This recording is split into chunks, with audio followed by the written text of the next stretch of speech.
First of all, I would like to thank PLEA for giving me this platform to share the views. This has been a very hot topic, and I was getting so many inquiries about this, how to navigate the PhD programs. Because this has been a very tough journey for each and every PhD scholars, if you are one or if you are thinking to become one. But I tell you that if you decide, it's all easy to navigate through. So today in this session, that is this webinar, we are going to discuss about multiple things which comes into this journey of PhD in law. So today we are going to talk about how to start with it and what to achieve through it. So let me share the screen. So when we talk about PhD, basically these are the memes which you will come across now and then on the social media platforms. So it's like a journey which is roller coaster ride. I have gone through this journey for 5 years. That is started with my dissertation of LLM, but continued as my PhD journey. So I will share my experience at the later end. But let's talk about this journey from the novice perspective, that you don't know anything and I don't know anything. So when we talk about PhD, basically it is following your area of interest into the research domain, nothing else. Because no one forces you to do the PhD. It is the highest qualification. There is another step to it that you can do a postdoc, okay? But that is not a mandatory and it does not have that much significance when we talk from the career progression perspective. But whenever someone says that, okay, you have done PhD, that kind of tag gives you a total different status into your working environment, professional environment, and even in your personal life as well. मतलब जब भी आप अपने relative से मिलोगे तो वो कहेंगे कि ओके ओके इसने तो डॉक्टरेट किया है, वो डॉक्टर है अभी. There are two types of doctor. One is from medicine and one is from the philosophy. So we are talking about doctor in philosophy, that is a PhD. And you will find across the globe that there are few people who dare to do the PhD in law. Because doing PhD in scientific subject is very easy. You start doing a research, you start finding something new out of the given formula, and then you spend so many years into it, and automatically you get more commercial benefit as well, because you can patent it, you can take the help of funding agencies to fund your research. So there are commercials which are very high when we talk about scientific research. But when we talk about social science research, that is the PhD in law, it is look like this. कि ठीक है, funding भी बहुत मुश्किल से मिलता है, scholarships are few, and the ultimate end of getting that PhD is restricted somewhere if we compare it to the scientific research. But don't be discouraged. It is not so, because I have done my PhD, that is after completing my LLM, for having a gap of many years. So that was my passion which I followed, and you are here to follow your passion to know how to navigate through this passion. So these memes reflect the journey of a PhD scholar. Like when you are new, you stumble against so many obstacles and you don't know how to carry over it. But when you become experienced, as the years passes, there are two things which happen to you. Either you run as fast as you can and complete the race against yourself within a given deadline, or you keep on lagging, losing out the motivation, and ultimately you give up. So it's up to you. It's up to you to decide what you want to achieve. So don't be like this kangaroo who has no idea when people ask you, uski PhD kiske bare mein thi? You will find so many people in legal domain where they are unable to explain their novel contribution to the field of research through PhD. They choose any topic, complete the research formalities, get the admission to the PhD, and get the doctorate. This is the real dark side of PhD in law. But I am not demotivating you. There is a brighter side also, like mine.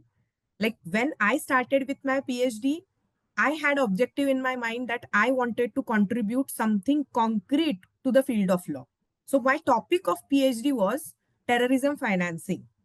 I tried to analyze the socio-legal aspect of the terrorism financing, and that to be through empirical studies. So I went on field, I conducted interviews. So it was really a roller coaster ride for me.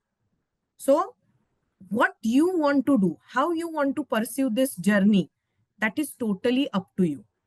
Now, before talking about these different type of aspects, let's talk what you get after doing PhD in law. If you are interested in teaching, that is the academic profession where I am currently. So that is the best option to have. Why?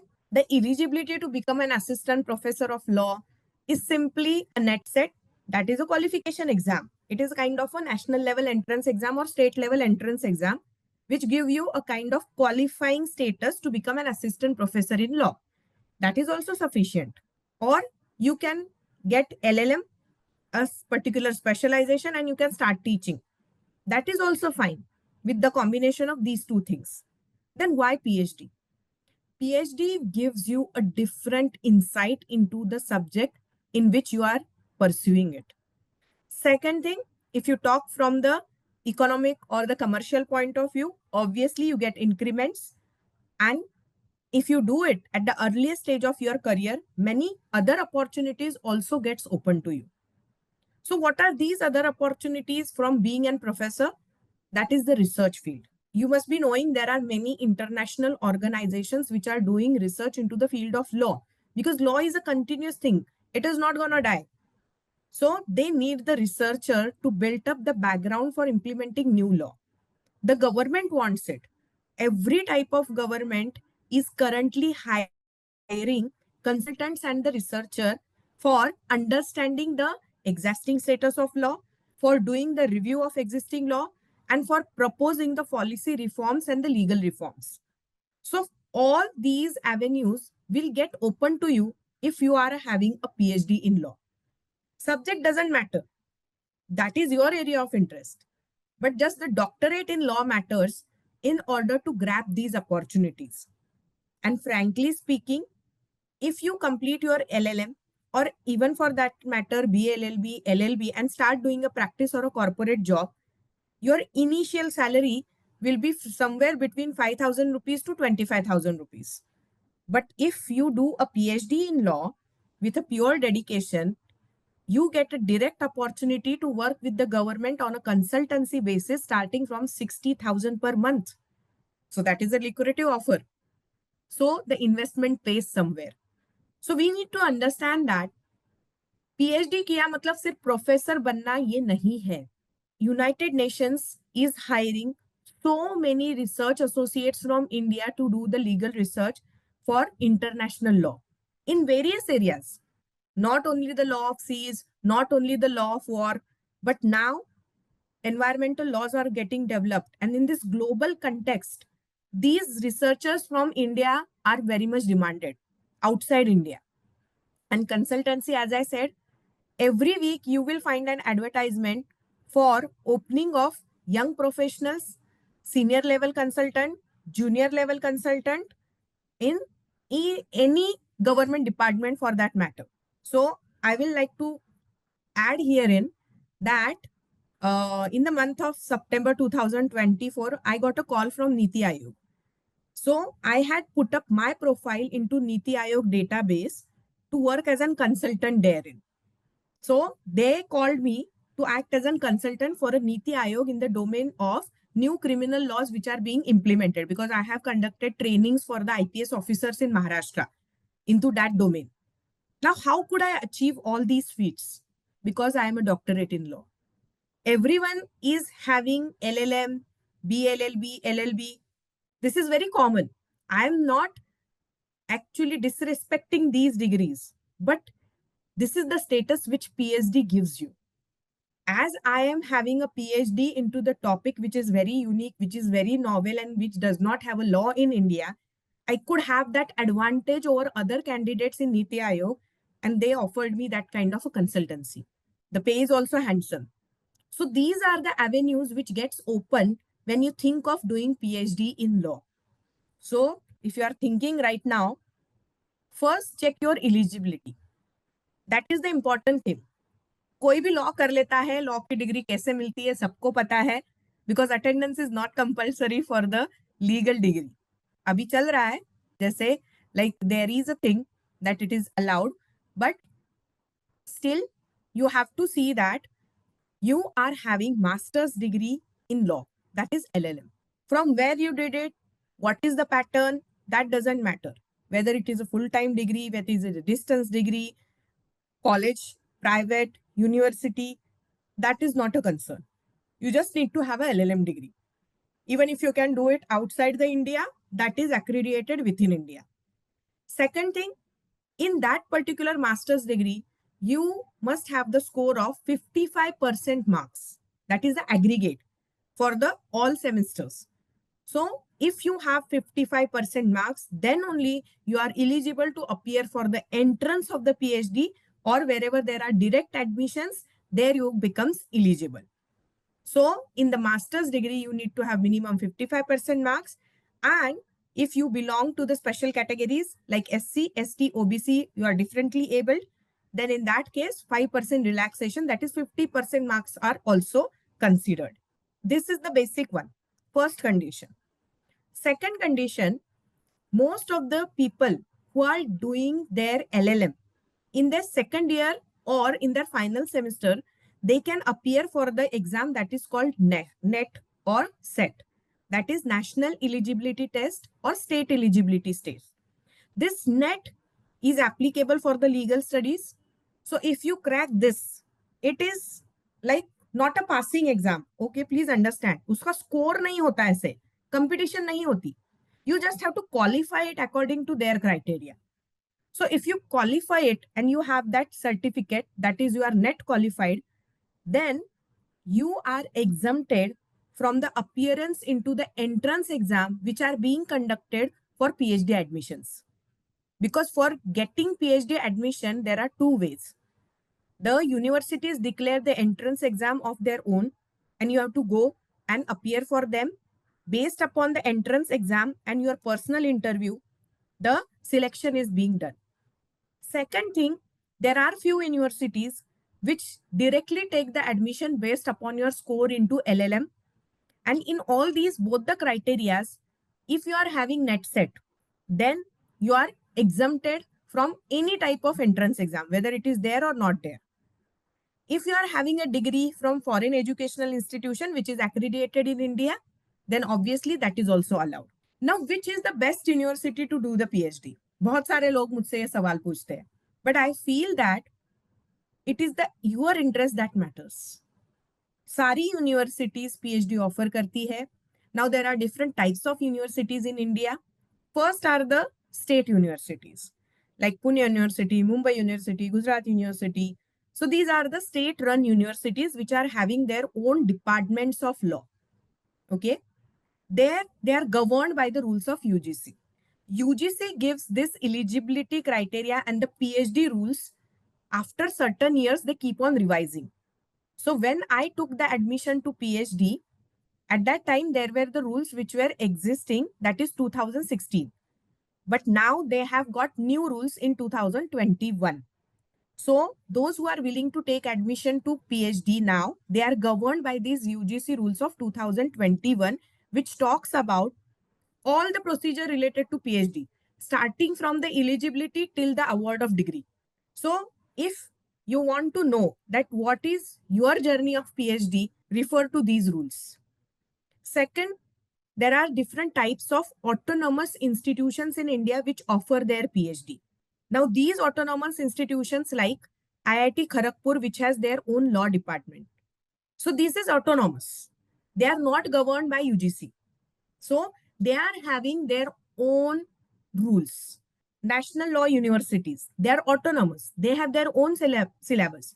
So there are 25 national law universities and their PhD departments enroll the PhD students based on their own set of rules.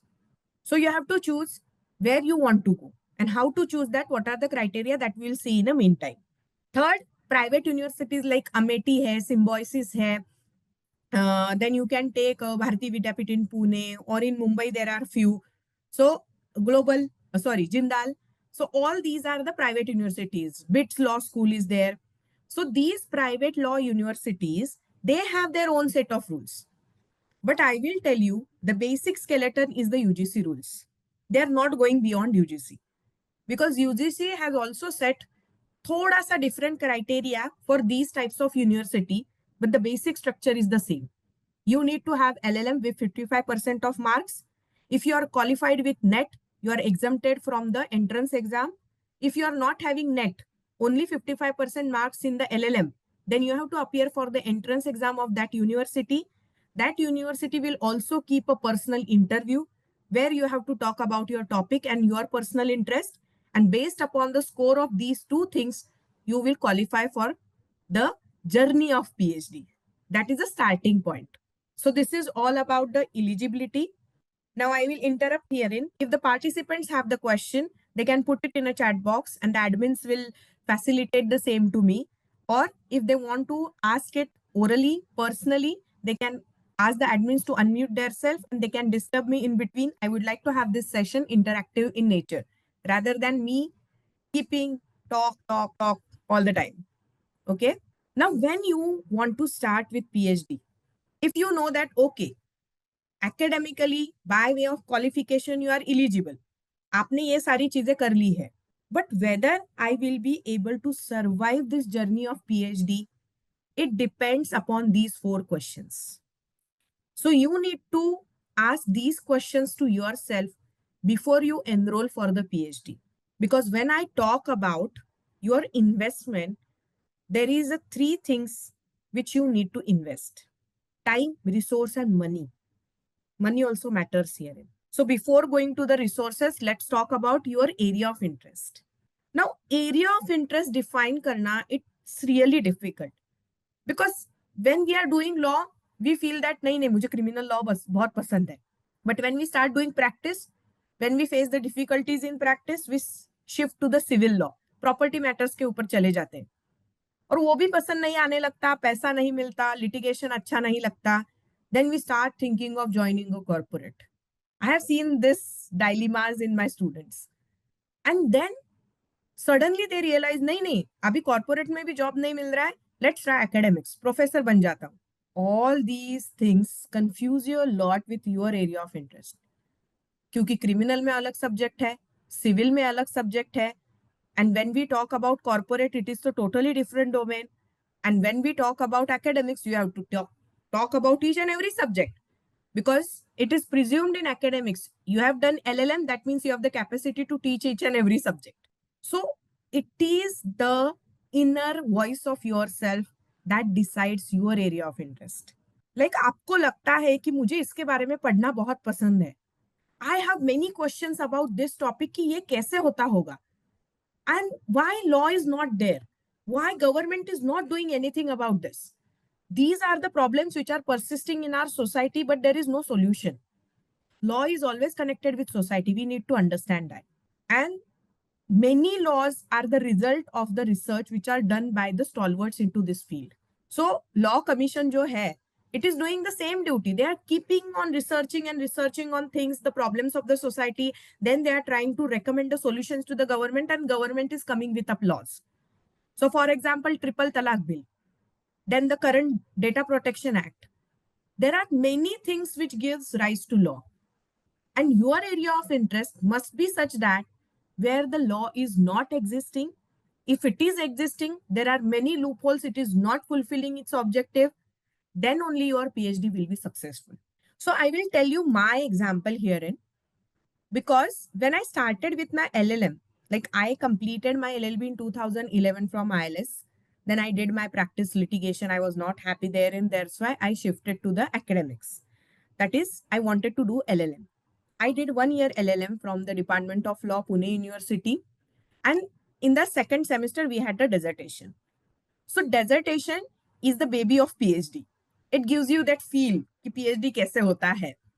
Because obviously those who do the LLM, they usually go for PhD. And LLM का objective भी usually it is that कि academics में जाना है, research करना है, because you study the same subjects into the LLM which you have already studied into LLB, but in in-depth manner. That is from the research perspective. So when I was asked to give 3 topics to my guide of dissertation, I chose many topics, I thought over many things, and then at that time in 2016, there was a demonetization issue which was going on. If you remember, you must have stood in the rows for changing your notes.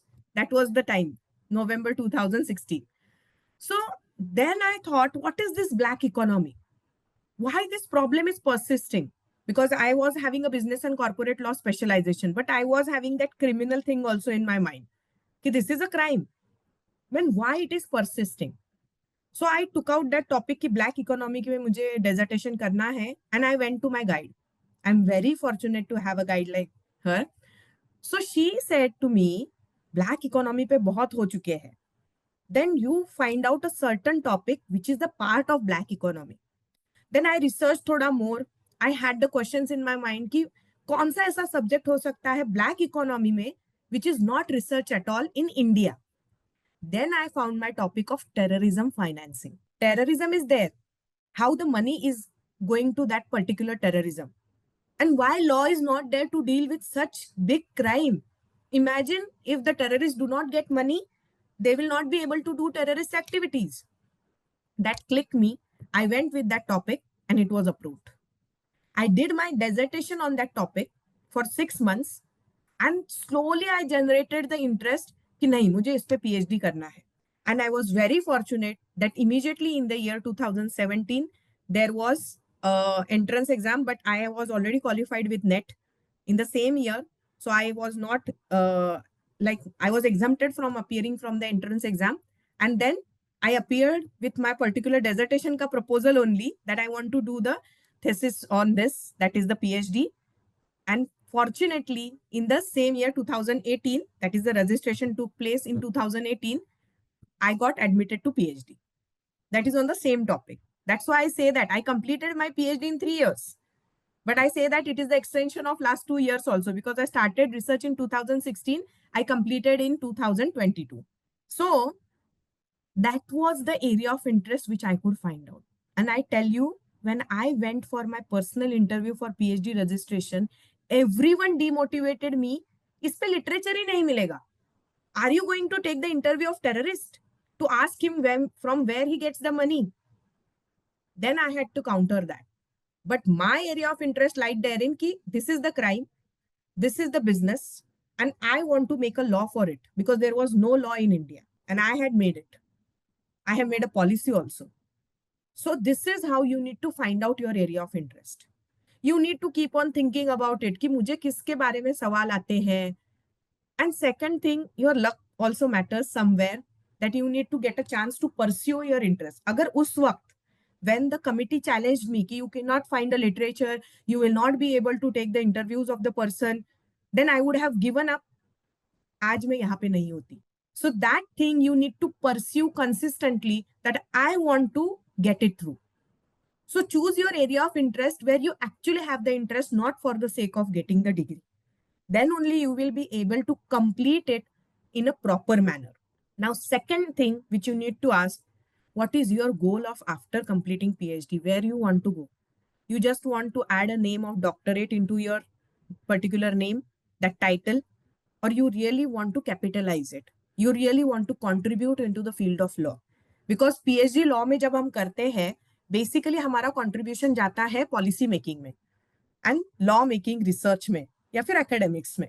But I tell you, don't degrade academics. We are building up the generations. So you need to fix your goal of completing PhD. According to that, you can decide how much time you are going to invest for it. Another third important thing, finding a guide. Because when you actually take admission to the PhD, you need to have a guide or a research supervisor.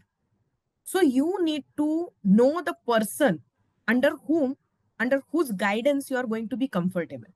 Like I said, I'm very fortunate that I got a guide. She forced me to do many things. She guided me through the ways. She suggested me many resources, and touch wood, she has blessed me with all the things till I completed my degree. So these things matters the most. And obviously for this you need to be active. कोई आपको आके नहीं कहने वाला कि मेरा student बन जाओ. You need to approach different research centers of different universities. Once you fill the form for the entrance exam or apply for the PhD therein, then you need to meet the persons who are taking up the students as their research scholars. And then you need to discuss with that particular research supervisor ki, sir, I am thinking of doing PhD on this topic, whether this is your area of expertise or whether you will be taking up me as a student. Allocation is done by the research center only. But if you try to fix it beforehand, the journey becomes smooth and easy. And it is not an illegal thing. Okay. It is properly valid and legal. Just you need to fit into the criteria of that seat allocation. Because whenever the PhD admissions are open, they are not open every year for every university. It is based upon the number of seats available with that particular research supervisor. So I will give you an example. If there is a Pune University, it has 6 supervisors. Every supervisor has a capacity of 2 students. Now, these 2 students are admitted by that research supervisor based upon their caste. Unfortunately, open, OBC, SC, that is the criteria which is there according to the government because it is a state university. And then once that seat gets vacant, then only they can fill it with next student. So as I gave you the example, if there are only 6 supervisors, there are only 12 seats which are available per year. And that will be open only when one of them completes its PhD. So you can imagine that 12 seats will remain filled for minimum 3 years. So आगे 2 साल तो PhD का notification आने वाला है ही नहीं. So all these things matters the most. That's why it is the game of time. You need to apply immediately wherever the opportunities open up. But before applying, you need to test your area of interest, whether that is acceptable to the university or not. Second thing, what is your goal of completing the PhD that you need to consider? You need to meet the research supervisors therein. Agar aapko pasand nahi aaya, because it is a kind of a very informal and formal combination which you have. It is not a proper professor-student relationship between the research guide and the research scholar. The research guide must understand your difficulties of completing the PhD. Simultaneously, he or she must be able to guide you into that area. अगर किसी ने criminal law कभी पढ़ा ही नहीं है, how you can expect that research supervisor to guide you into the subject of criminal law of PhD? Don't expect that. So you need to understand the expertise of that supervisor, and then you need to approach him, and then you need to choose him, and then he will choose you. And lastly, the most important part, how much time you have. Many people, after completing their LLB or LLM, they go into job. I was also doing a job. So when I started with my PhD, I was working as an assistant professor in Pune. 7 to 6 job, 7 a.m. to 6 p.m. job, after that PhD. And family responsibilities were also there in India. Women have a lot of family responsibilities, so we cannot escape from them. So you need to understand how much time you have in your hand. Because once you register for PhD, you have to complete it minimum within 6 years. Okay? 1 year extension will be given, but that is based upon your condition. Woman gets 2 years ka more extension. And within first 3 years, you cannot submit your thesis. You cannot submit your PhD. 3 months is a lock-in. 3 years is a lock-in period. So after 3 years are completed, the period gets open to you. You can submit your PhD and get your degree. So that is a timeline in India with respect to the completion of PhD. So are you able to contribute for that period of 3 years? That you need to assess first. Apart from that, are you having that much resources at your hand? If you are planning to do empirical research, empirical means going on the field, collecting the data. Do you have the resources in your hand? You know the people into your field of expertise. Can you work with the Google form and take the opinion of all the peoples? Can you approach the government authorities through RTIs? So all these things must be assessed by you initially. If you are shy to talk to people, how you will conduct the interview of the expert? That means you are lacking somewhere. I'm not saying that you are not eligible to do PhD, but then you need not choose that empirical wala option. You can always choose the doctrinal. I will just read, try to analyze, interpret, and make my PhD. That is also allowed. That is known as a doctrinal research. But I tell you, empirical research has more value than doctrinal research because you test the waters. You go to the field. You try to understand the real situation. And then only you come to your conclusions. That's why empirical research is always welcome when you talk about it in your career in future. And lastly, money to invest. Private universities charge 3 to 4 lakhs per year for a university, for a student. State university charge very less, but based upon the quota. Like I was having a fee of 10,000 rupees per year. So now you can judge. So this is the investment which you have to do in terms of money also. So admission तो मिल गया, लेकिन PhD की फी भरने के लिए पैसे नहीं है. इट्स नॉट सो ना कि if you don't complete it, आपका ग्रेजुएशन नहीं कंप्लीट हो रहा है, आपको कोई जॉब नहीं मिलेगा. You are already into job. This is an addition. So I have seen many people because of financial constraint they have left it. नहीं करना PhD, they take admission, and if you do not complete all the formalities, only 1 year is allowed to you, your registration gets cancelled. Then you have to start with 0 1. So before going for a PhD, you need to understand how much time, resources, and money you have. Now, after analyzing this, choose your research topic and make your research proposal. Now, I won't be talking about research proposal herein because that is the whole day topic which I can talk about. But it is just talking about the things. What is your area of interest? That is the topic about which you are going to do the research. What are the research questions in your mind which you are going to answer, and how you are going to answer them? That is the research methodology. Whether you are going to go to field, collect the data through interviews, or whether you just gonna read the books and conclude. And what is the tentative outcome which you are thinking? This is just a tentative outcome. Like in my case, when I decided to write my research proposal. My topic was socio-legal challenges posed by terrorism financing in India, a critical analysis. So my question was that why terrorism is surviving? The answer is financing. And why financing is surviving? Because there is no law in India. There is no national security doctrine in India. So I gave the answer that I will draft this. Then once you make that research proposal, while making the research proposal, you need to remember two things. Follow the format of that university. Second thing, check about your topic. There is a website called Shodhganga. Okay. That has the database or the repository for all the PhDs which are done across India.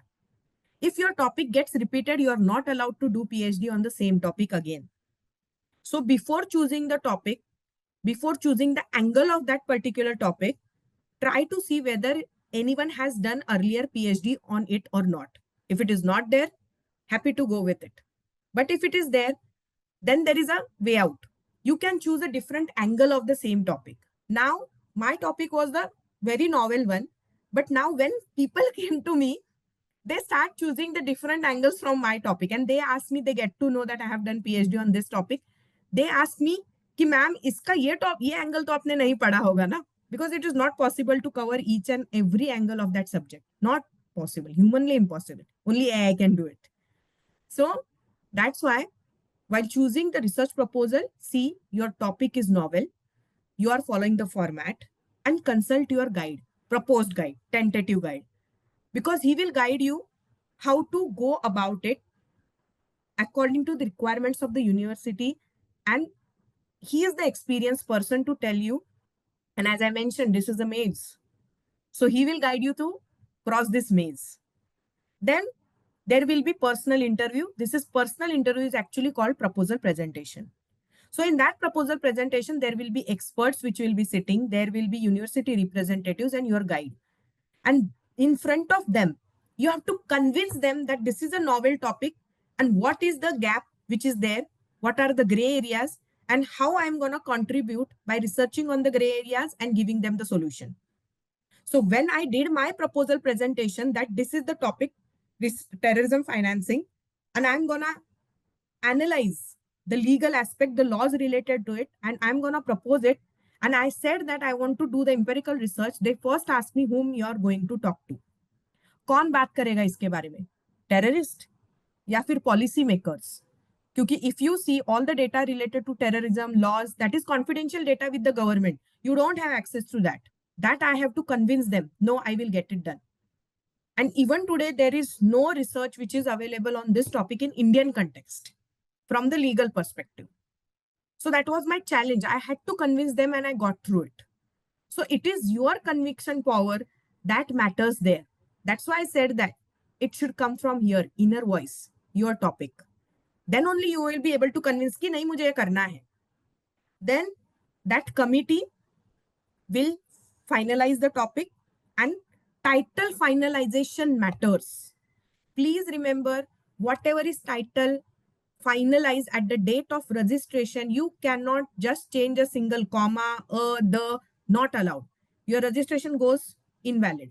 So title finalization is done at the time of finalization of topic, and then you have to approach to the administrative department to get your registration certificate.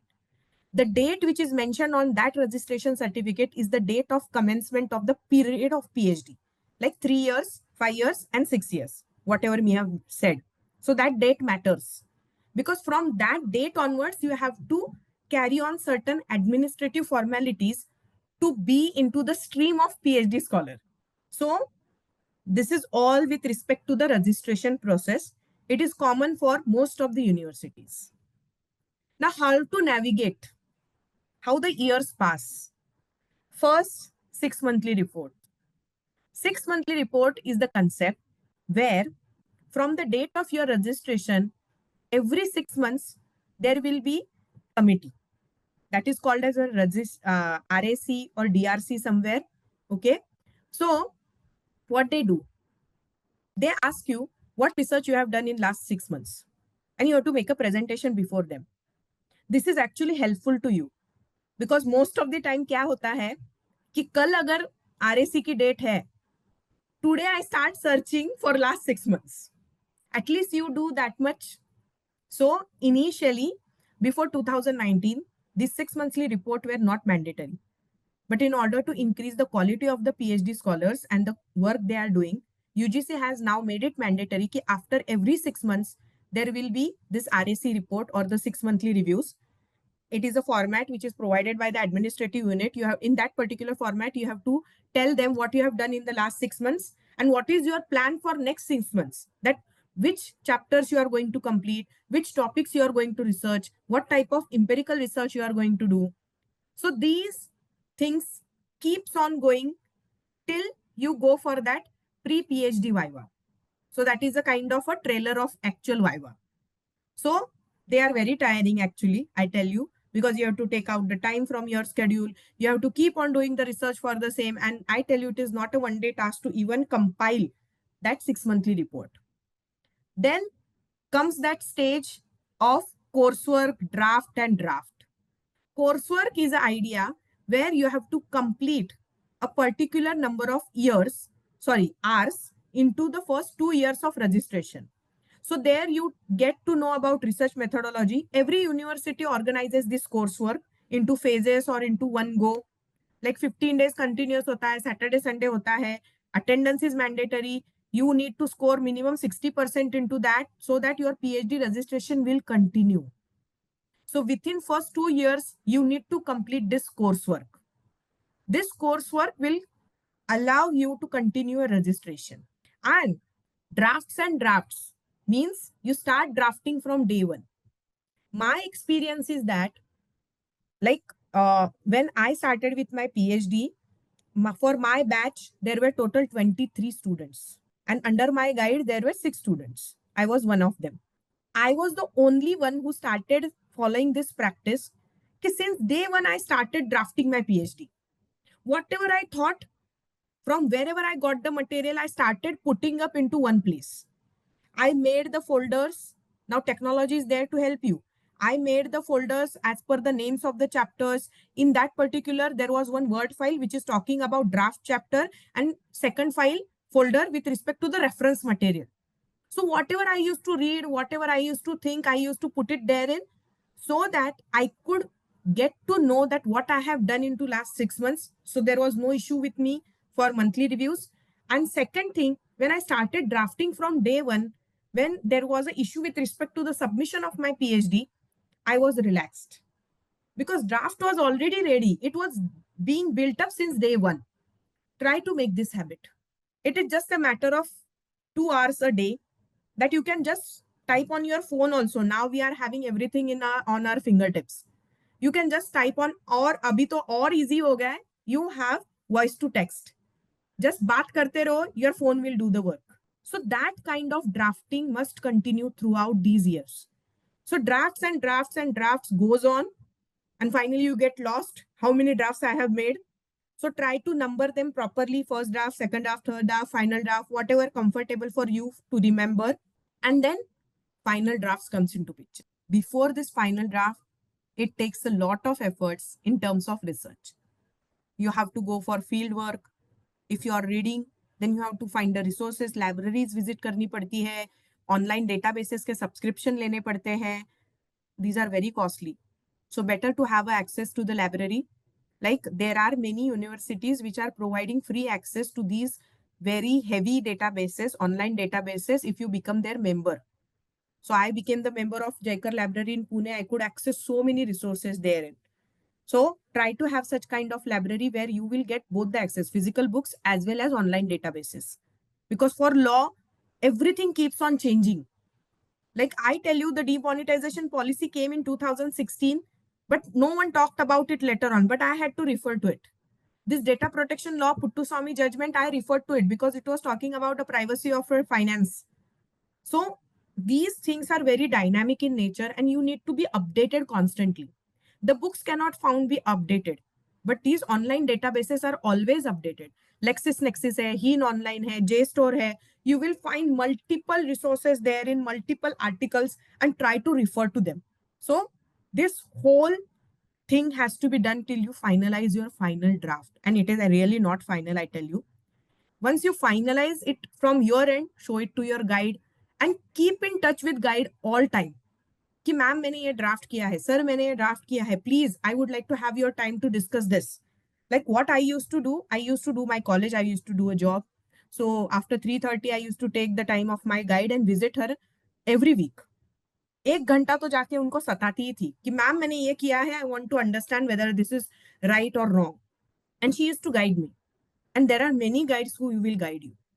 So once you finalize the draft the chapters therein, or draft the policies, whatever you are going to do, then there is a concept called synopsis submission. So in that synopsis submission, agar aapko 300 pages ka draft bana hai, you have to compile it into 25 pages. So what you have done since introduction of topic, research methodology, your research questions, your answers, your conclusion, and your recommendation, you have to fit everything into 25 pages. That is a synopsis submission. So synopsis is nothing but taking the gist of each and every chapter and putting it for the review. This synopsis is actually sent कि चलो आपका draft ready है, synopsis भेजा जाता है जो external members आते हैं उनको.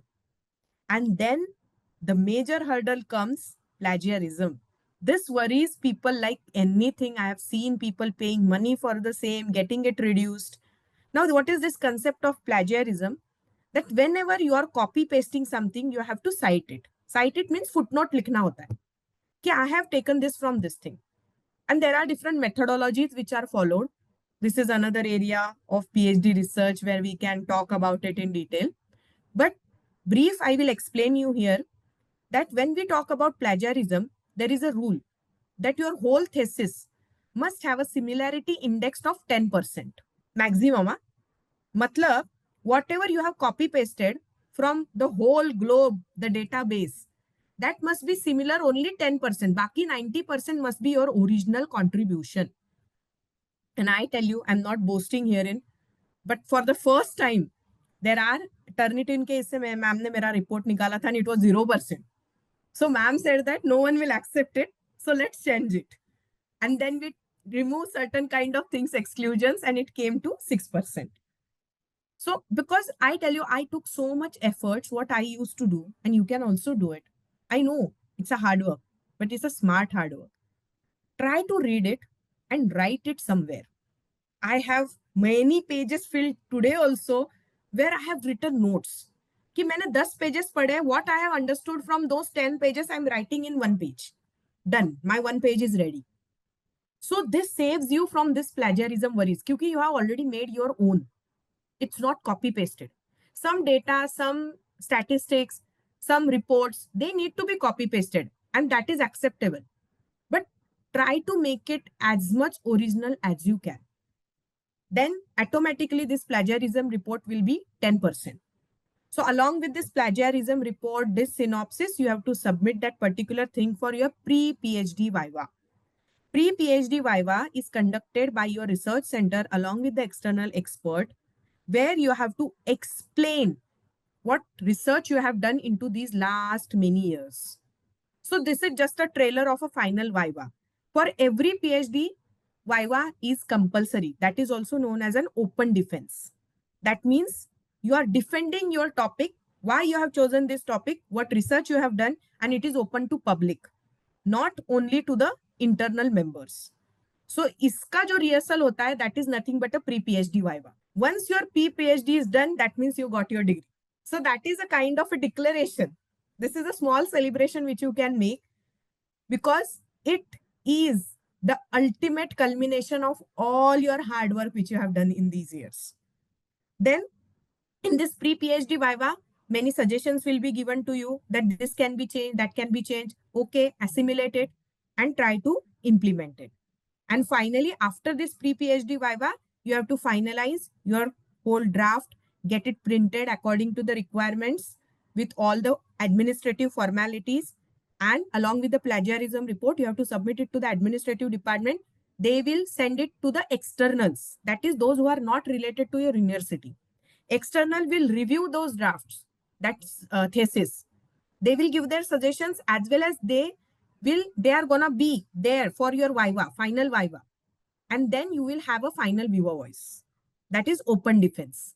Into that final Viva voice, you will be given 25 minutes. Usually, 25 minutes में आपको 3 या 5 साल का पूरा जिस बताना है. Like, you can make the presentation through PPTs, that is the best way, where you can put all your crux. And in these 25 minutes, my suggestion to you that talk about the topics, that is the basics of the topics till the second, third chapter ki isme kya hai, what I have researched upon, that is 10%, 10 minutes. But rest of the 15 minutes, talk what is your contribution. Because that is where your uniqueness of doing PhD lies. That is what is looked after by that external. And external will declare that now you are eligible to become a doctorate. So this is the whole journey. I have tried to explain it in a very short steps, but I can talk for many hours on a single step. So in this whole journey, you will find these challenges constantly gogging you. First is the topic finalization, which is from a day one. 10-12 topic अच्छे लगते हैं कि नहीं, इस पे भी अच्छा है, इस पे भी अच्छा है, बहुत सारी चीजें उसमें से निकल के आती है, and then finally you get confuse कि कौन सा चूज करूं. Then search for the guide becomes very difficult sometimes, and the location also matters, because I have seen many people who have been registered for the PhD in the universities of different states, like they are staying in Pune and they have got registration in Gujarat, they have got registration in Delhi. Imagine they have to travel every time to meet their guide. They have to travel for their administrative works. They have to travel for their RACs, that is 6 monthly presentation. It becomes really costly in terms of time and money. So try to find out such type of research guide as well as research center, which is nearby, accessible to you in terms of travel also.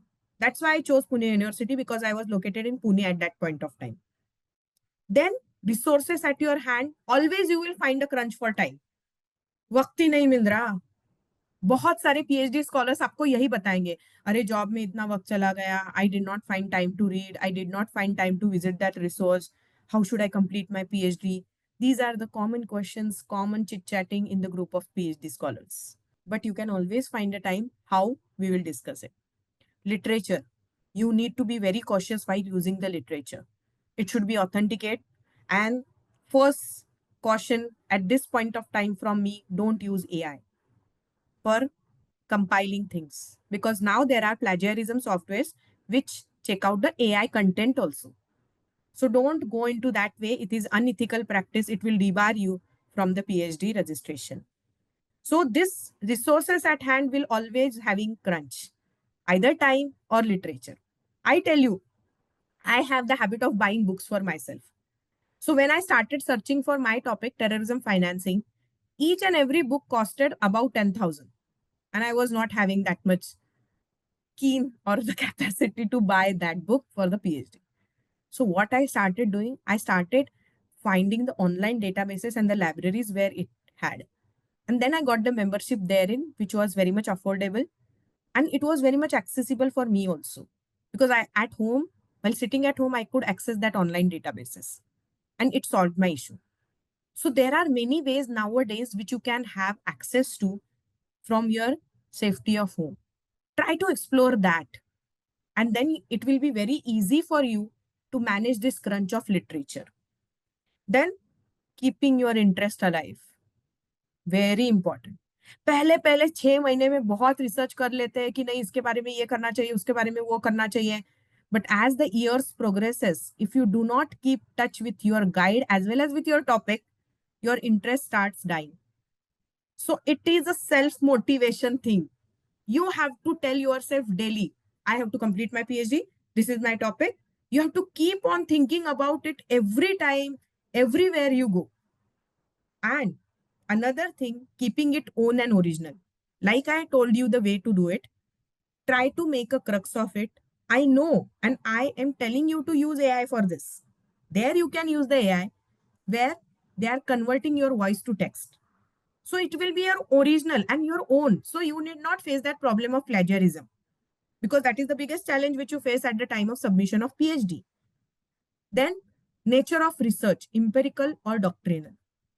That is the biggest challenge you will face. If you are going for empirical, you should always take care of certain things. If you are going for empirical, that means field work, you need to have that much time and money at your hand. You need to know that much resources. Like there is a concept of sampling in research. How you will find your resources? Sample. जैसे हम कहते हैं ना कि दुकान में जाने के बाद 10 चीजें आपको एक साथ खरीदनी है, तो you will ask that shopkeeper, give me one sample. From that sample, you will try to generalize the things. So in the same manner, research is done. Like you need to choose your samples from that particular expert domains. So my worry lied herein that I chose the empirical research. But इसके बारे में मुझसे बात कौन करेगा? Who will talk to me about this terrorism financing? But fortunately, touch wood, at the end, when I started and when I ended, I could conduct the interview of 13 people into this field. And I will tell you the names herein. One was the head of the National Investigation Agency. One was the head of CID. Then Ujjwal Nikam, you must be knowing him. Then Ajmal Kasab ke lawyer, Amin Solkar. I could meet him, I could conduct his interview. Then there is one Defense Research Institute of Government of India. So there are many expert resources therein who has worked into this domain from defense perspective. I could meet them. Now it is topic about RBI also, so I could meet the RBI people also. So now you can see, I got one resource from my guide and there I could get connected to these people. And fortunately, I could have these many interviews. I made them in person and conducted their interviews. Second thing, I utilize the tool of RTI, right to information. That is always the best tool to do empirical research in the PhD in law. Like you can now sitting at home free of cost or just by paying 50 rupees, put up an RTI to various government departments. And then you will get to know the exact state of affairs with respect to legal implementation. So I administered RTI applications to SEBI, RBI, Ministry of Home Affairs, Ministry of External Affairs, and they gave me inputs into the same. And I use that particular thing to justify my research, that why law is needed. So all these things must be, they will always pose a challenge to you. Don't give up. That is the only thing. And then apart from these two things, like I tried to do the survey, but I did not go into that ultimately because many people said that, no, don't go for it. This is more than enough. Then doctrinal, maybe what type of resources you are using, that matters. Now, as a PhD scholar, you need to have these 6 things constantly. First, smart hard work. Book भी अगर choose कर रहे हो, so first read the index and the preface. If if your topic is not mentioned into that index, why you want to read that book? Just उसका name similar लग रहा है इसलिए वो book मत पढ़ो. Do a very smart work. Use always the advanced search into the online databases. So whatever you are looking for, you will find it in the shortest possible time. Now I said that use the AI. कि लिखने में bore हो रहा है, type नहीं कर सकते, use that facility. Curiosity, keep your curiosity alive. And in order to keep your curiosity alive, be updated about daily news. Like I used to keep myself updated कि कभी law नहीं आ जाए इसके बारे में. Because if the law comes, then I have to assess that law. Fortunately, it did not come till date, but that's what I'm telling. You should be curious ki what is happening all around the globe about your topic. Consistency, the most important thing, and because of lack of this quality, people give up on PhD. On law में तो बहुत difficult होता है क्योंकि literature बहुत कम लगने लगता है. Then you don't find time. You need to have that acumen of reading. कि रीड करना है तभी तो लॉ में पीएचडी कर पाओगे. It's not going into the library putting one liquid into other and testing it scientifically. So it's not that interesting, but you have to make it interesting and make it consistent. Rational thinking, इसने ये कह दिया इसलिए I will put it into my as an opinion. Don't do that. Think it rationally, logically. Don't be biased. If you become biased, your outcome of PhD will fail. Because law is a social science subject. It is based upon the perception. For example, I will give you an example from my PhD. Now you all know 26/11 ka attack, Ajmal Kasab wala attack. In that particular terrorist case, I met both the personalities. Ujjwal Nikam, who represented the state of Maharashtra in there, and secondly, Amin Solkar, who represented Ajmal Kasab from the legal aid. Both of them told me the same thing, that there is no law dealing particularly with terrorism in India. Now suppose if Ujjwal Nikam had said that no, there is a law, I would have trusted him because he has fought for India. You may be knowing 1993 blast also, he was there as a lawyer. But both of them said me the same thing and I took it very neutrally and I drafted the law.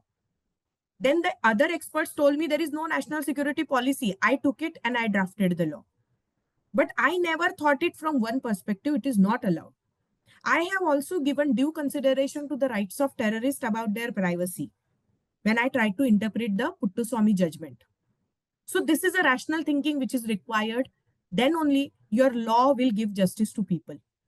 Don't try to say this is right, this is wrong. Say that it is balanced. What is right, what is wrong, prove that. And what wrong can be made into right, try to justify that. Self-motivation. Your guide will not call you. Just for 6 monthly you will get a call. और वो भी बहुत सारे नहीं करते. So it's your duty to motivate yourself on a daily basis कि मुझे ये पढ़ना है, मुझे गाइड को मिलना है, I want to complete my PhD. I initially clarified that it is not a mandatory degree. So self-motivation matters the most. And ethical behavior means copy pasting, follow the citation methodology. Don't give your PhD to be written to by someone else. Don't do that. You will get a degree, but not that satisfaction of doing research. If you want to become a good researcher, अगर सच में आपको अच्छी PhD करनी है, in order to have good PhD outcome, you need to implement these skills. Research acumen. Research करना है, मुझे ढूंढना है. I want to find this. Critical thinking. Critical thinking means सबको criticize ही करना ऐसे नहीं है. Critical thinking from the positive perspective as well. Try to implement it. Data interpretation and analytics. Most important. Data बहुत सारा मिल गया लेकिन interpret ही नहीं कर पा रही. No use. Now there are softwares like SSPS and many more. If you put the data there, they will give you analytics for the same. Try to learn them. Try to use them. And another is the IT skills. Very, very, very important. अगर word में drafting करना ही नहीं आता, how you will draft your PhD? Use graphics, use statistical databases, use online databases. Try to make attractive PPTs for your presentation, 6 monthly presentation. Try to learn different citation methodologies. Then only your PhD will be fruitful. And it will save a lot of time of yours, I'm telling you. If you are adept at word skills, then आपका drafting बहुत easy हो जाएगा. So if you are not comfortable currently with your IT, that is Microsoft, PowerPoint, Word, or Excel also, if you have a empirical data, try to learn it. कभी भी late नहीं होता. I have learned Excel when I started working in a corporate. That is at the age of 32. So it's never late to learn anything. You can learn it at this time also if you want to keep your PhD good way, attractive one, as well as doing a smart one. Now, how to keep going? Because I told you, this is a long journey. So, small step every day. Try to find out at least 15-20 minutes to read for your topic. I know it becomes really difficult, but week may at least twice, thrice you should give attention to your topic and the research progress. Keep thinking about it every time. Like what I used to do, मैंने जो भी पढ़ा उसके बारे में I used to find about it. Second thing, wherever I used to go, अगर मुझे कोई मिला उसके बारे में उससे बात करती थी. So that thing must be there at the back of your mind. वो जैसे हमारे फोन में apps चलते हैं ना, at the background. Don't let them sleep. Make them active all the time. Then keep in touch with your guide. ये बहुत सारे लोग नहीं करते. But do that. Because guide is your ultimate savior. He or she is gonna save you at the end. क्योंकि उस वक्त बहुत जरूरत होती है एडमिनिस्ट्रेटिव फॉर्मेलिटीज के लिए. सेकंड थिंग, एक्सटर्नल्स मैनेज करने के लिए. I am telling you the administrative difficulties because at the end sometimes you feel कि पीएचडी करना आसान है, एडमिनिस्ट्रेटिव डिफिकल्टीज ट्रेड करना बहुत मुश्किल है. They will ask you drafts, they will ask you documents, starting from your 10th certificate till your RAC reports. Publications आते हैं बीच में.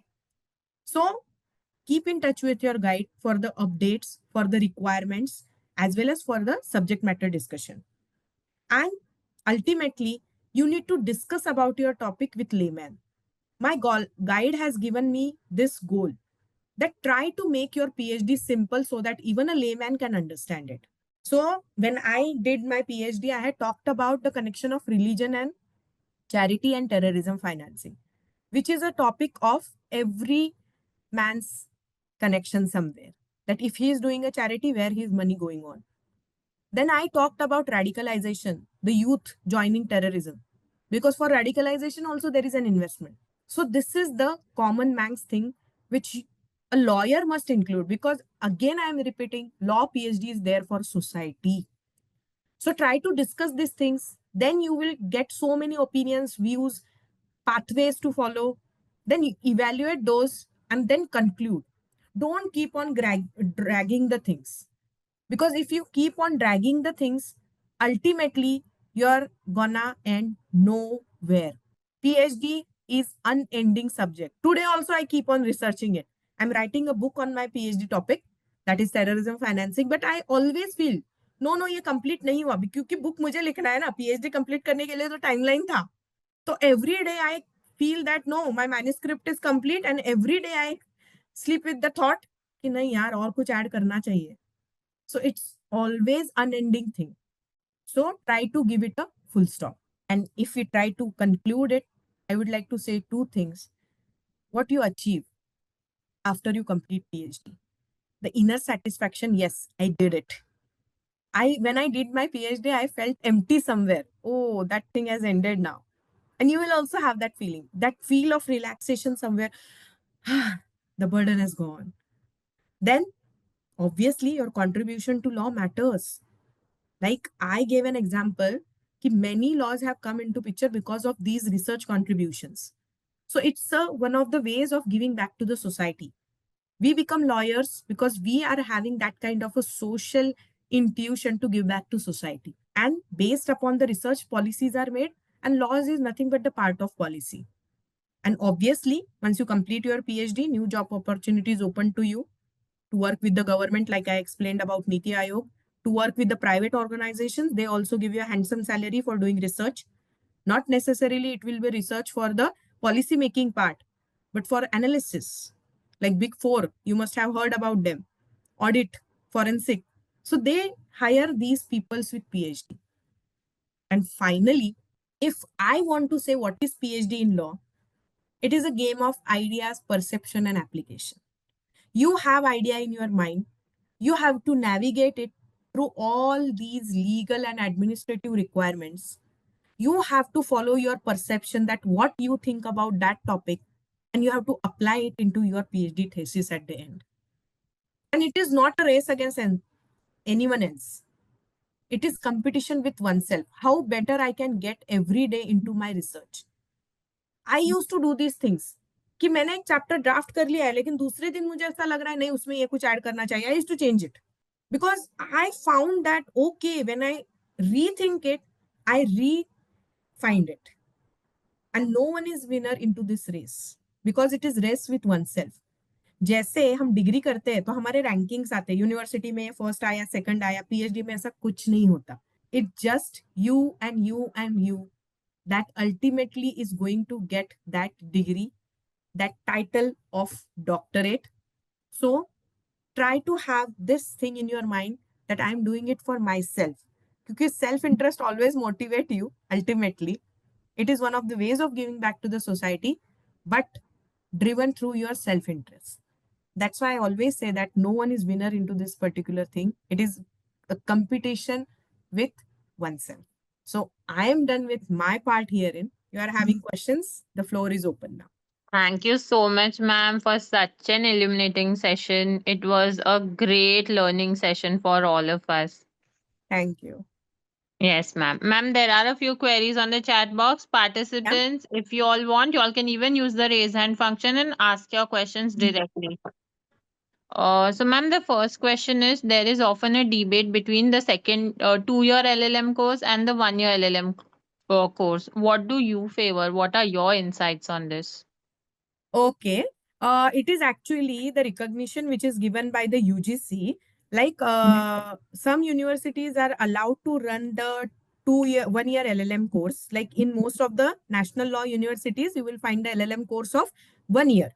So that is authenticated. So you can enroll for the same. That is also known as an executive LLM somewhere where the weekend batches are there. So it depends upon the rules of UGC. But nowadays, most of the state universities have gone back to that era of 2 years LLM. So that is also authenticated. So don't have that feel ki 1 year karna hai ya 2 year karna hai. According to the UGC rules, you just need to check the validity of the rules which are applicable to the university where you are taking the admission for LLM. And then you need to validate it whether they are allowed to award the degree based upon 1 year LLM. Because I did 1 year LLM and it is properly valid everywhere. So don't go into that debate. It is the administrative debate. Just try to check whether that university is recognized to conduct 1 year or 2 year LLM. Okay, ma'am. Hello, ma'am. Thank you. Thank you so much for such detailed guidance, and you have given a full overview of the entire journey. We are very thankful, ma'am. And ma'am, I have a question. Like, suppose I intend to suppose right to privacy is not yet made a right by government. Just like I suppose I am going for a new right. Uh, can a new right to internet, right to privacy, say certain new right, I want I want the government policymakers to have that new right which we don't have currently in India. So in that case, can I just go as you go in a suit pleading on one side only, like how it is necessary, how it will be helpful? Like I am obviously biased towards having getting that, suppose say right to privacy itself in India. So will that pattern work for a PhD, or I have to to be balanced on both the sides, ma'am? That is my question. Okay. So now I would clarify one thing here in sir that whatever rights which we are talking about, either they fit into the constitutional rights or the fundamental rights. Okay. So when we are talking about the fundamental rights, they are very clear into the third part of the constitution. And if you take Article 21 of the constitution, right to life and personal liberty, every now and then in every PIL, which is talking about the basic fundamental rights, that is right to air, right to light, right to livelihood, all these are now included under Article 21. So now there is no scope, which I think, and as far as your query is concerned, right to privacy, let me clarify it to you that in Puttaswamy judgment in 2018, it has been made a part of a fundamental right under Article 21.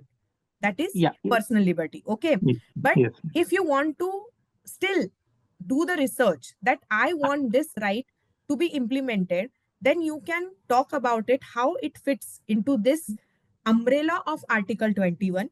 That is the first thing. Yeah. Yeah. Because in other parts, the limitations are there, restrictions are Yes. there. Yes. Yes. And Yeah. second thing, you can talk about how it can become a constitutional right, like Yeah. Yeah. right to Under property. Article 21, I'm thinking about including a certain right in under Article 21. Yes, So yes. in So that case, can I? My question is, can I be aggressively saying that this right is necessary? Like, can I plead on one side, or I have to see the other side yes, as yes, well? absolutely true. Absolutely true. But while writing your PhD, you have to present the second side as well. Now, I will give you an example. In my PhD, I have talked about India being a democracy, that majority rights has to be considered. Now, when we Mhm. talk about terrorism or the terrorists, they are considered as a minority. Okay. Yes, But yes, what ma'am. about their rights? I have tried to analyze those rights also through the speeches of Dr. Ambedkar, which he has given in the Constituent Assembly debates. Yes, ma'am. So you Yes. have to try to balance in this way.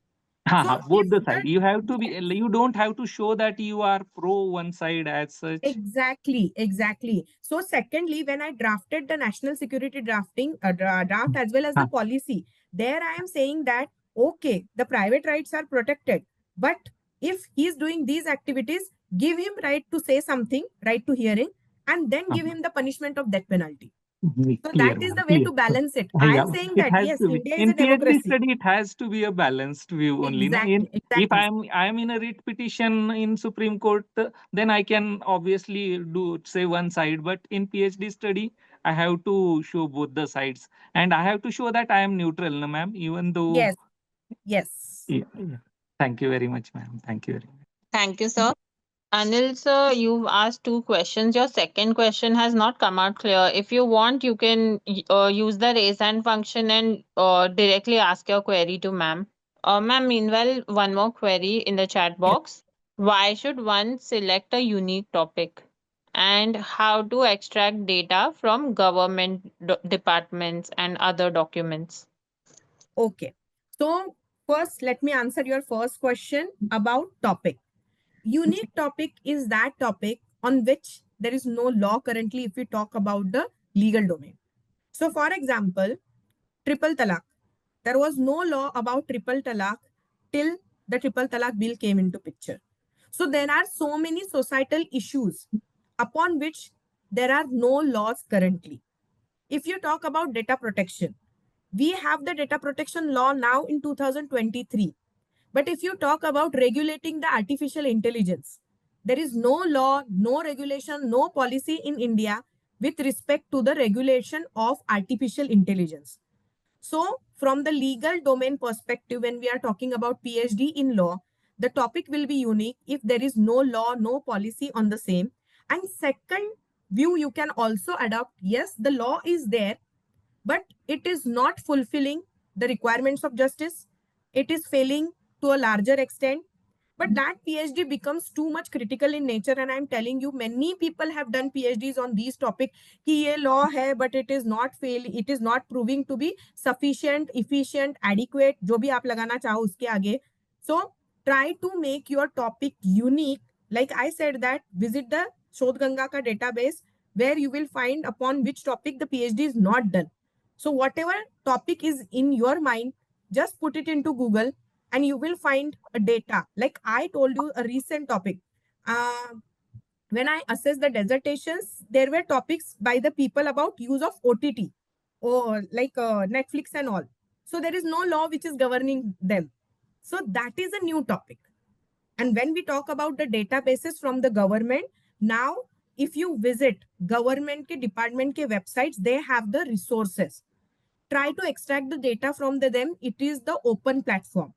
Those resources which are not posted on the website, as I said, push the RTI.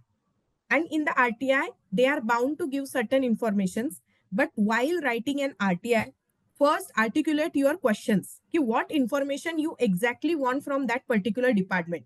First identify the department who will give you that information. And then only try to push that RTI And I tell you, I have a very good experience of RTI. I have filed it thrice sometimes. Okay. So they provide you the details and you receive the reply online as well as in physical mode. So this is the way. Now the because of e-governance and databases which are created by the government, it's easy to access the government data on their official website. जो भी website के आगे gov.in लगा हुआ है, that is official authenticate website. Go on their resources tab, try to extract it. I hope I am cleared with your doubt. Yes, ma'am. Ma'am, my name is Anil Nathani here. Ma'am, Yeah. actually, I will give you some background. Actually, I got my answer to some of your questions. I'm actually an engineer with a master's Oh, in great. management and then an LLB also. I've not done LLM. So I wanted to, I mean, I have this knack of reading and all and getting more qualifications in my free time. So I just wanted to understand, can I do PhD while I'm doing a job? I understand that I can do that from your responses, correct? So Yes. what options do I have if I have a job from Bangalore? I stay in Mumbai. My family is in Hmm. Mumbai and Hmm. I'm working in Bangalore. Matlab, after marriage, I moved to Bangalore. So, Okay. as per your experience, what are the options I can exercise if you, matlab, from your experience, please? So Then where I you come are to my next preferring to question. doing it from Mumbai or Bangalore? What is your Uh, choice? Where you spend most Actually, of the my time? my preference is Bangalore, but I travel to Mumbai for my meeting my parents in three months there. Okay, so I will suggest you. Your preference is Bangalore. I will tell you, Bangalore में बहुत सारी private universities है. Frankly speaking, get enrolled with them and get your PhD done. Because in Bangalore there is also NLSIU, that is the Bangalore ka National Law University. They have very Okay. robust mechanism for the PhD. So there you Okay. can get yourself enrolled. And apart from that, Christ University is there, and all other universities have set up their units into the Bangalore. So there you can try for your PhD. Because in Karnataka, if you go for a state university, that is not a good option. But if you are preferring for Mumbai, then I will suggest you that in Maharashtra, frankly speaking, there are only two universities which are usually recognized. That is the Pune University Law Department, that is the state university, and Nagpur University. But I don't think so that is feasible for you in this current situation, that managing three locations simultaneously. So my Correct. suggestion to you is get it done in Bangalore, because for job purpose you are there.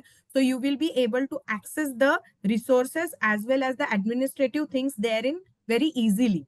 Okay. So I don't have an LLM, so I can participate in that, or I have to finish an No, you LLM have to before. finish your LLM. Okay. It is Fine. also And the good option which is available in Bangalore. That acha, is which one? NLISU only, that is the National Uh, Law University, or you can get it done from a private university. Christ is also a good option there. okay, but then with job I can get it done. I mean, Yeah. You have to inquire about the executive LLM or the distance learning LLM. just Yeah. okay. And second question which I wanted to ask is where can I get the list of the PhDs all over? I mean, now since okay, you've answered that first question, I Shodh think this Ganga. is yeah, good Shodh Ganga. Ganga. Okay, You have to just okay, put this word Shodh Ganga on that list of the good PhDs. Ganga. Okay, and which time of the year the PhDs are open for admissions? January and some Usually, July? no. In July to October period. July to October period. Okay. And one more question, madam. Which university did you do your LLM from? I did everything from Pune University, Department of Law. Department. Okay, okay. Thank you so much, madam. Thank you so Yeah. much. Okay. Bye. Okay. Hello, good evening, ma'am. Good evening. Thank you so much for the insightful lecture. It was really, really helpful. Ma'am, I'm interested in doing in international law. So, which university I should be trying to find where international law can be done, a PhD in Any international law? university will, where you are located? Ma'am, Pune. Pune itself. So great. Yes, ma'am. You can try it with Pune University itself, or there is a Vishwakarma University, VIT. There is Amity also nearby. So you can try. Symbiosis is also good. There is Okay, only so one ma'am, private state university, Savitribai Phule University. From there, Department of Law, you have got good professors therein. Second thing, if you want to go for a private university, Symbiosis is there, Symbiosis Law School, VIT. They are also having a good PhD department. And apart from that, Amity, as I suggested to you. So these are the options which are available to you. I told ma'am, you, subject international law, that doesn't matter the most. Where you find a good guy. Okay. Now under Pune University also, they have recognized many centers like ILS Law College is there, MMCC Law College is there, AK Khan Law College is there. There you have to visit and there you have to find the professor who is expert into this domain. University does not have expertise with respect to the subject matter. So the person has it. So you have to find that person first and then decide the research center. So, ma'am, I need to visit those colleges and in Yes, Pune yes, and yes, then find out their particular teachers yes, who yes. are. And they entertain. They entertain. There is always a director of that PhD research center. Try to meet him. They entertain you and they will guide you that this is the right person under whose guidance you can complete your PhD into international law. All right, ma'am. And ma'am, also I want to ask, are you still located in Pune or you moved out of Pune? No, I have moved. I have moved out of Pune. All right, ma'am. Ma'am, can we have your contact number or email? You can, yeah, you can get it from Malvika. Malvika, Sure, ma'am. yeah, I'll share. yeah. Thank you She will so much, share. ma'am. Digambar, sir. Yes, ma'am. Just we have many things, but this is my second question. Yes, sir. In case we are doing a doctrinal research, in Hmm? that case, we are ascertaining what the law is on a particular. So, in that case, can we take the same topic in LLM? I am doing LLM, ma'am, right now. So, Yes, LLM and PhD, can we take the yes, same topic? yes, yes, yes. You can. But But you have doesn't to it check happen that? whether हाँ, any PhD is existing on that topic or not. Because LLM dissertation के लिए इतना criteria नहीं होता. लेकिन for PhD, there is a criteria that topic should not be repeated. okay, okay. Yeah, thank you. But same topic is allowed. Yes, yes, Don't they yes. say that I you have have done continued with the already? same topic. Yeah, yeah, yeah. Okay, okay. Thank you, ma'am. Thank you. Yeah, Ma'am, how to get funds or scholarships from universities? As it's a very common practice. There's one question in the chat box yeah. that international universities provide funds and resources. Okay. Now there is this new concept which is emerging. I did not discuss it specifically because it would have taken a lot of time. So there are many international universities which are situated outside India, or some are having their satellite university centers into India. So they are offering these scholarship for doing a PhD, but they are having these scholarship as well as PhD positions full time basis. That means you have to go there, you have to be attached with them for the whole period during which you are completing your PhD. Then you have to teach there, you have to do their administrative work. Apart from that, you have to do your own research work and they will pay you stipend. So this is the one form of scholarship which you will get. And apart from that, there are scholarship which was offered by the government of India for SC and ST for completing their PhDs. So these scholarship are also available, but I tell you, it is not too much useful. In specifically legal domain, the options of scholarship are very limited. Like in science, you get crores of funds from CISR, from the government of India, central government. But with respect to law PhD, there are no one which are going to fund you. So, and expenses are also less, I tell you. Don't think about having a scholarship unless and until you are willing to do PhD full time with the first option which I stated right now. So these are the only options which are available with respect to the scholarship. Okay, ma'am. Ma'am, one more question on the chat box. Are there Yes, chances that topics which are sensitive to the government, they will be rejected? not so. Not so. It completely depends upon the perception and acceptance by that research center. Now, I will give you example herein that when I started with my research proposal presentation, I already explained to you that there was one topic which is talking about the connection between charity, religion, and terrorism financing. There, I have debated. It is very sensitive topic. I have debated that Muslim religion में जो zakat होता है, the amount goes to the terrorist funding. This is my contention. I have proved it through the facts and figures. So if you are able to prove it through the facts and figures, then be bold, be confident, and take it ahead. But don't try to dwell into that such field where you will be held for a defamation or any act of terror or anything. So don't do such kind of thing because law में ऐसी बहुत सारी चीजें हैं which are not supported by current government or which goes against the government. I'm not saying that don't take it, but the way you present it, that matters the most in the legal studies. Like I gave my example, so now you can also do. Okay, triple talaq bill आया है, but how much it is giving justice to the woman? अगर जिस woman को fund करने वाला या फिर उसे मेंटेन करने वाला हस्बैंड को, if you are punishing and putting him into the jail, then how she is going to get the maintenance? That is the biggest flaw into this. So you are talking about a religious practice, uniform civil code. Now uniform civil code is being implemented, but there has been so many PhDs on it, so it has been a very hot and sensitive topic. So you can take it, but ultimately it depends upon the acceptance of that research center. They must be into that capacity to support you. Your guide must be into that capacity to take you through that particular research proposal presentation and finalization of topic. You can always take it. Great, ma'am. So, ma'am, sorry to take so much of your time. I No, it's mean, the absolutely Q&A fine. went on for very long. No, it's absolutely fine. So, ma'am, with this, we formally conclude the session. Thank you so much for sharing your insights, your expertise, and your valuable experience with us so transparently and so patiently addressing the queries. Ma'am, really, I want to thank you. I've approached so many experts to do this session, and last month I contacted you for the first time, and you readily agreed to do this session for us. So, ma'am, can't thank you enough. Thank you so much. Thank you. Thank you for giving this opportunity. And it was a very nice audience. Thank you.